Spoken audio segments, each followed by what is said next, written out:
Ça peut arriver à tout le monde d'avoir un passage à vide. Et après, on peut le vivre de manière facile ou ça peut être très compliqué. Le problème, c'est quand le passage à vide dure longtemps, trop longtemps. Ça peut durer des semaines, des mois, pour certaines personnes, ça peut durer des années. Et en fait, il y a des personnes qui me consultent une fois de temps en temps, bien justement parce qu'elles vivent ce passage à vide et que ça dure depuis des semaines, des mois, mais rarement des années, mais ça peut durer des mois. Et en fait, ce qui se passe, c'est que je dirais, c'est comme si quelque part, on a tous une petite flamme là à l'intérieur de nous. Et cette flamme, en fait, en fonction de ce qu'on va faire, en fonction de ce qu'on va réaliser, cette flamme, soit on va l'attiser, soit au contraire, elle va rester comme une petite veilleuse là, tranquille, comme une flamme d'une petite bougie, et qui va jamais croître, qui va jamais vraiment briller à son plein potentiel. Et donc, quand les personnes me consultent et qu'elles ont cette flamme là qui n'est pas éteinte, et qui est juste en stand-by, en fait, c'est d'aller chercher dans la séance qu'est-ce qui fait que cette flamme, justement, on n'arrive plus à l'attiser. Et alors, je vais vous donner 3 exemples de personnes qui m'ont consulté récemment par rapport à cette problématique-là. C'est-à-dire que dans leur vie, quelque part, il y a un certain équilibre professionnel ou familial, avec le mari, les enfants, ou ça peut être une personne célibataire, bref, il y a un certain équilibre. Il n'y a pas spécialement de stress généré par le système, par l'extérieur, encore que des fois il peut y en avoir un. Mais en fait, c'est comme si la personne, elle avait trouvé son équilibre de vie. Mais ici, il n'y avait plus ce combustible, ce qui permet en fait à la flamme d'être attisée. Je vais prendre l'exemple d'une personne qui me consulte et puis elle me dit je souhaite faire une reconversion professionnelle et puis en fait je me suis rendu compte que c'était pas trop ce qui me branchait et du coup je suis complètement bloqué.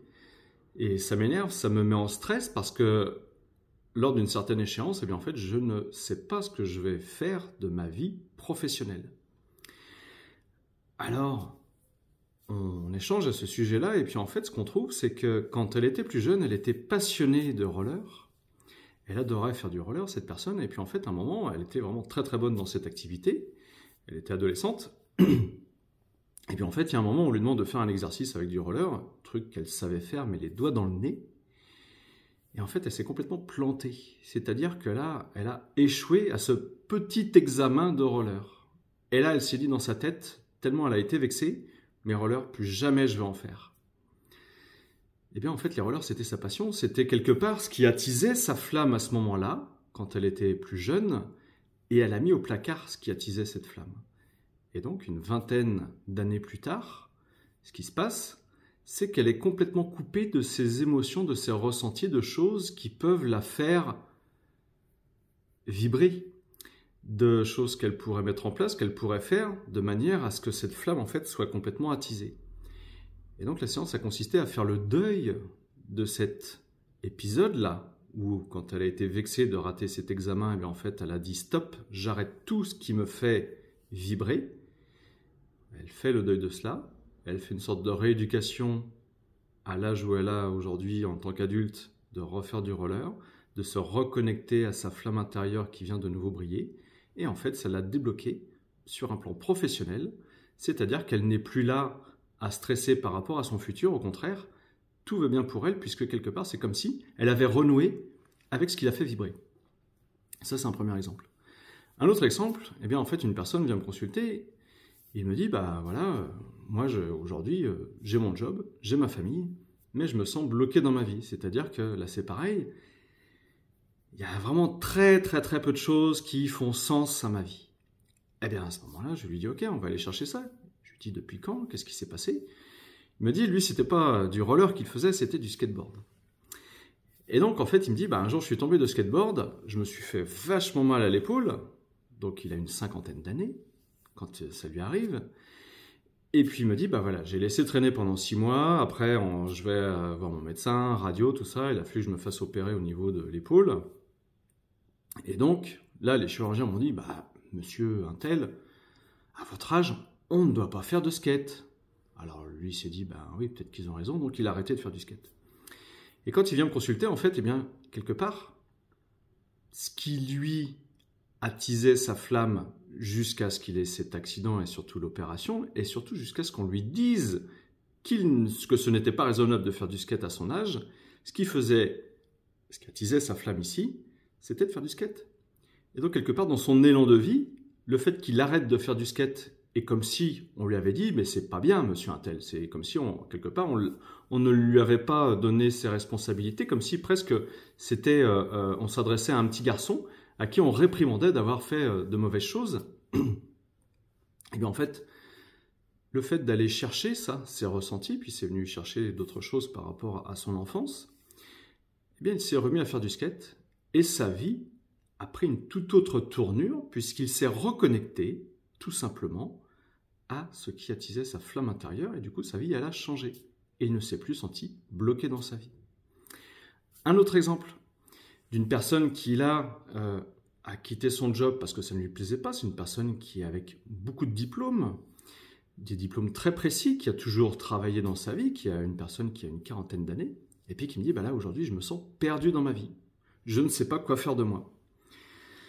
Alors, on étudie son parcours, on va libérer, c'est une femme, et en fait, elle était en loyauté avec certaines de ses ancêtres, qui ont été des femmes qui ont été enfermées, bloquées dans leur vie.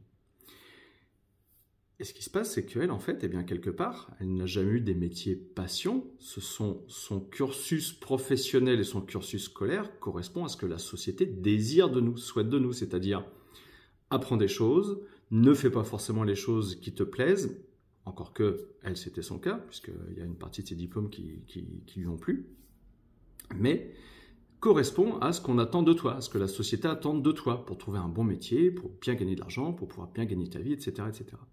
Sauf qu'elle a quitté tout ça parce qu'elle ne s'y retrouvait plus. Et donc, quelque part, elle s'est retrouvée face à un mur. Je ne sais pas quoi faire de ma vie. Eh bien, en allant libérer ses mémoires de ses ancêtres, puis en la faisant se reconnecter à... Je lui demande, est-ce qu'il n'y a pas quelque chose qui ferait que tu pourrais cultiver ta créativité, ton inventivité? Alors, je lui cite des exemples sur un plan artistique. Ça peut être des travaux manuels, ça peut être de la sculpture, ça peut être de la gravure, ça peut être de la peinture, ça peut être de l'écriture, ça peut être du modelage. Bref, tout un tas de choses qui peuvent permettre à la créativité de s'exprimer. Et elle me dit, moi ce que j'adore faire, c'est décorer, rénover des objets.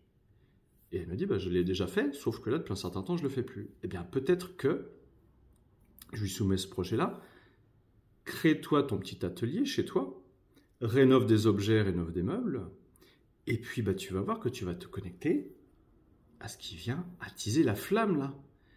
Et peut-être qu'en fait aujourd'hui, ton expérience professionnelle va carrément évoluer, changer. Peut-être qu'il est temps pour toi de faire une reconversion professionnelle. Et je pense que pour toi, c'est non pas de faire un métier comme on t'a dit de faire, mais d'avoir un métier passion. C'est-à-dire que toi, tu aimes dans l'action, tu aimes le beau, tu aimes embellir les objets, leur donner une deuxième vie, faire une renaissance. Eh bien peut-être que tu pourrais faire une reconversion professionnelle en te formant, tout simplement soit dans des métiers de tapissier, dans des métiers d'ébénisterie ou tout autre métier en fait qui permet justement d'embellir des objets ou des pièces, certains univers.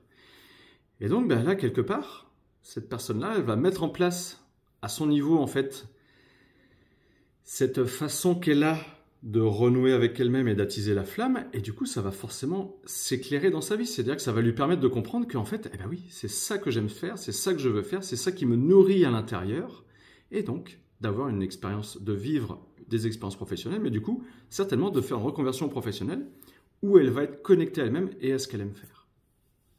Donc voilà, on peut avoir des états d'âme qui sont plutôt bas pendant quelques jours, quelques semaines, quelques mois, mais pour s'en sortir, pour moi, c'est très souvent indispensable d'être accompagné, tout simplement parce que la personne qui va vous accompagner va avoir un regard extérieur par rapport à votre vie, peut aller déprogrammer des blocages inconscients qui font que vous êtes enfermé dans vos pensées qui font que quelque part je n'arrive pas à sortir de ce schéma de ma vie où je me sens bloqué.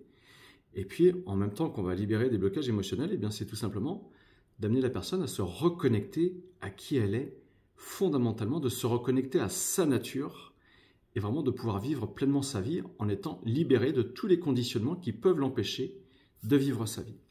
Et donc, les constellations familiales systémiques, ça sert aussi à ça. Ça peut permettre de résoudre ou en tout cas d'améliorer certains états de santé, en complément évidemment de la médecine allopathique. Ça peut permettre de résoudre des problèmes existentiels, des problèmes sentimentaux, des problèmes émotionnels.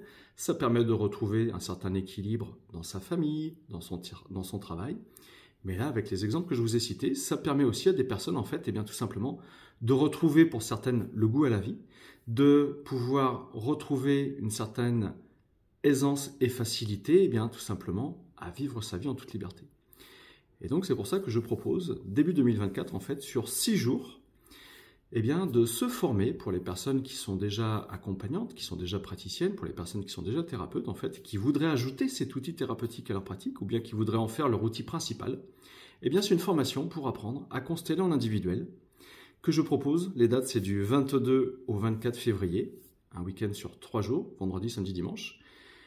Et puis le week-end qui suit, c'est du 29 au 31 février. Voilà, 6 jours pour apprendre à se connecter au champ d'information de la personne, d'aller voir quelles sont les distorsions, de ressentir en fait qu'est-ce qui empêche la personne d'avancer dans sa vie, qu'est-ce qui empêche la personne d'accéder à une parfaite guérison, qu'est-ce qui empêche la personne en fait bien, de sortir de ses colères, de sortir de ses stress, de sortir de ses deuils non faits.